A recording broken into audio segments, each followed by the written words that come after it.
What is going on, everyone? Dominic Dominator with the Veterans Den channel, bringing you a video I found on TikTok while going through my feed at work yesterday just to kill time. And when this popped up, it seemed pretty interesting right at the beginning, and then I stopped watching it because I wanted to do a reaction video with you guys and see what you guys think. So the person in this video is Luis Espindola. He is currently running for the 27th District Congress for Texas. And some of the stuff he started saying in the beginning, I actually agree with and wanted to see what you guys think. So during the video or even at the end of the video, comment and tell me what you guys think and your thoughts about what he says. So let's get right into it. Let's put on the video and see what you guys think, and I'll see what I think. Like I said, I saw the beginning of the video, but I didn't watch the rest, so I'm going to do a reaction and give my thoughts as we go. So here's the video. I'll go ahead and play it. I may pause it in between just to get my thoughts and all that and talk a little bit, but it's not a long video. I believe it's 1 minute long, so let's check it out and get right into it. Welcome to our southern border. Every election cycle, this place is used as a talking point by politicians on both sides of the aisle. Yet, it's rarely visited for longer than a flyby photo op. So definitely a lot of these politicians will come in and just take pictures. Like I hear in Arizona when they came to the southern border, you had a lot of politicians on both sides of the aisle just literally coming in with their entourage, show up, take pictures, say, hey, we're going to do this. We're going to knock it down. We're going to build it up. All right, cool. We got the picture. Peace out. And that's pretty much every single politician that you run into. So definitely agree with that. During my time in the House, I plan to introduce the Money Where Your Mouth Is Act.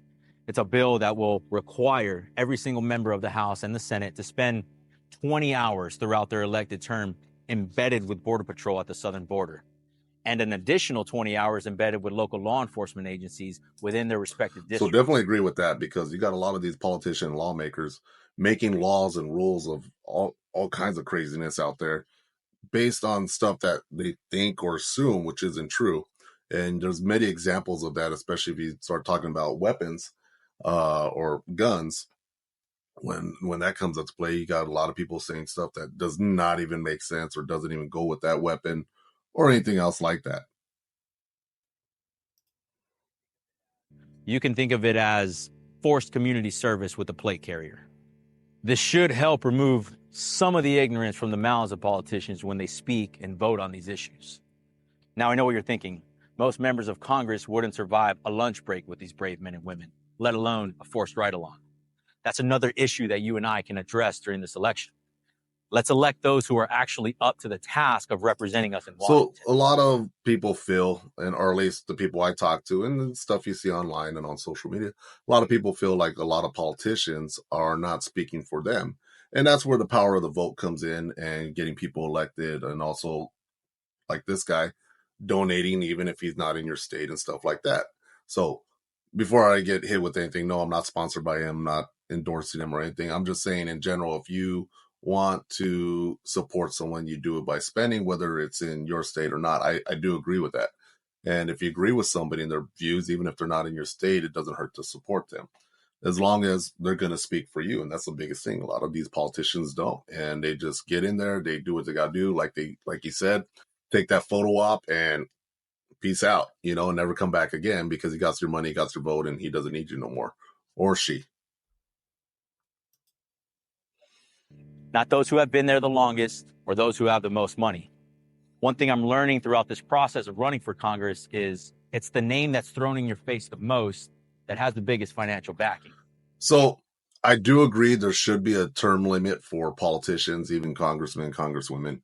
If the president can only do 8 years, then these politicians who's been there for decades should also be held accountable to a term, so whether that be, I don't know, if it was me, I would say 10 years max, but no more than that, because a lot of these people become career politicians, not working an actual job, but yet they want to put laws and say how your job is and what you do is wrong or right, or how he can fix your way of life, even though he'd never lived your way of life, because their dad was a politician and their mom was a politician. Now they're a politician.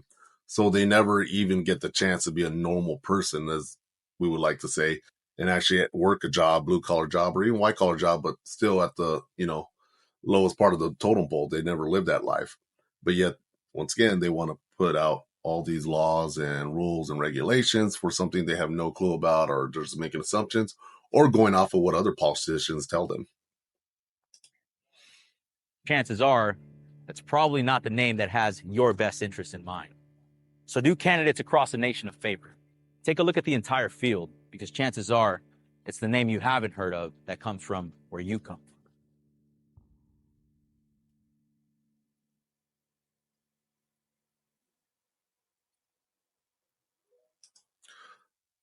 So, yeah, I definitely agree with that. You want someone that represents you. Most of these politicians are sponsored, I guess you could say, or they had a lot of money put in their pockets to get things done the way someone else richer than us wants. So, like I said before, going back to what I was speaking earlier, you definitely want to vote for someone that represents you, vote for someone that shares the same value, and also someone with a proven track record of getting things done.